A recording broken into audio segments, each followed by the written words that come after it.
Friends, if you watched this video to the end, and you are interested in this topic, then subscribe, like, and comment. Ripples of Fate. Chapter 9, Courage on the Border with Stupidity.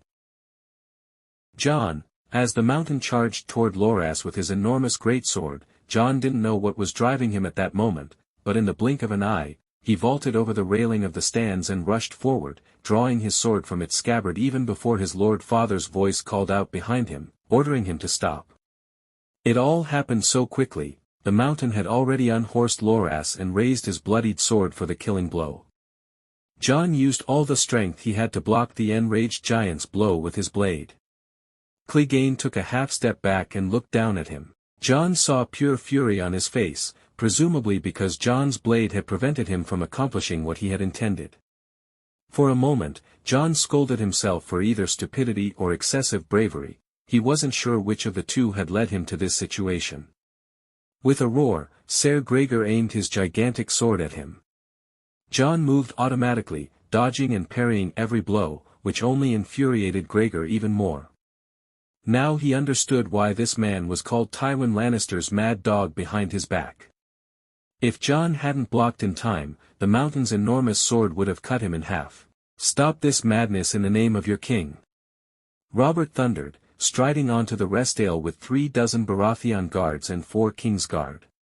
John stepped back and knelt, and Gregor's greatsword cut through the air a few dozen centimeters above his head.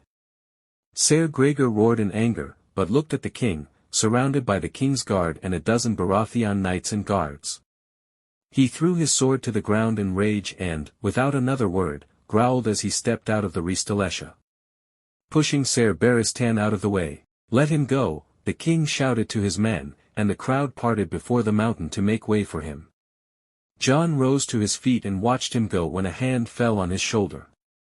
"Thank you for saving my life, John," said Loras. Still breathing heavily, John simply nodded. "Anyone would have done the same in my place, so it's nothing." "Of course it's not nothing." Loras protested, then took John's hand and raised it into the air, declaring him the winner of the duel, causing the crowd in the stands to roar with applause. "John," he heard Ser Barristan's familiar, firm voice. John looked up, his grey eyes meeting Barristan's blue. John noticed a flicker of pride, mingled with something akin to worry, in the old knight's eyes. "Kneel," Ser Barristan said, drawing his sword from its scabbard. These words took John's breath away, his eyes widened, and he dropped to one knee. "In the name of the warrior, I call upon you to be brave." Barristan began, placing his sword on John's shoulder. "In the name of the father, I call upon you to be just. In the name of the mother, I call upon you to defend the innocent. Rise, Ser John, Knight of the 7 Kingdoms." John rose to his feet, dimly aware that he was now a knight. He nodded to Barristan, who had been his mentor for 3 months. "Ha! Ned, I told you your son has more than his share of wolf blood," Robert exclaimed, clapping his father on the back. Lord Stark didn't even notice his friend. Instead, his grey eyes stared unblinkingly at John. And from the stony expression on his Lord Father's still pale face, John realized he was in for a serious conversation today. "Tell me, John, in the name of the old and new gods, what made you behave so foolishly and recklessly?" Lord Stark asked, his tone cold and firm as they both sat in the hand solar. John had never heard his Lord Father speak to him or any of his other children like that before. "I don't know, frankly," John muttered, looking at his hands. "I don't know." "Is that your answer?" Lord Stark asked, leaning on his desk on John's other side. "Do you even realize how foolish that was?" "I know, Father, perhaps it wasn't the wisest thing I did," John said. I just couldn't stand by and watch Ser Gregor kill Ser Loras just because he lost. It's ridiculous." "You know what else would be ridiculous, John?" Lord Stark interrupted. "If Gregor Clegane had cut you in half with his sword before my eyes and the eyes of your sisters and little brother." John looked up and glanced at his father's face. And immediately, a pang of guilt struck him. After all, Jon had never seen such shock and fear on the face of his father, the Lord of Winterfell, as was now present there. "Please, father, listen to me." Jon sighed. "I understand that perhaps I acted unwisely, going after Ser Gregor myself." He paused. "As I said, I simply couldn't stand by and watch the mountain kill an unarmed man, and do nothing. You never taught me that, father."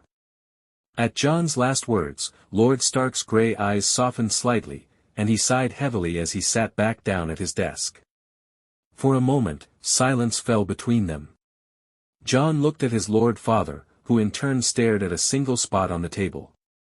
"Forgive me if I disappointed you," Jon said quietly. "You did not disappoint me," Lord Stark interrupted, raising his gaze to him. You frightened me, Jon. This morning I saw the body of that boy, Ser Hugh, who fought the mountain yesterday," his father said sadly. "And a few hours later, what do I see? My son facing that raging beast without armor or even a shield." "But I still stood," Jon retorted. "And what if the king had not come out with his guards to stop the mountain, or had slowed down?" Lord Stark asked him. Jon winced at his father's words, realizing that if King Robert hadn't stopped this madness, Jon would hardly have lasted long. Their fight with Ser Gregor lasted a few minutes or less, but Jon felt his strength was already waning. The mountain was very fast for his gigantic size, impermissibly fast. "I'd probably be dead by now," Jon said. "I'm glad you at least understand that." "You understand, Jon, that I promised your mother." Lord Stark quickly fell silent. And Jon looked at him intently. His father had never mentioned his mother to him, though Jon had asked him more than once. "My mother, who is she?" Jon asked Lord Stark in a hoarse voice, expecting his father to at least say something about her now. But unfortunately, the Lord of Winterfell, as usual, only shook his head.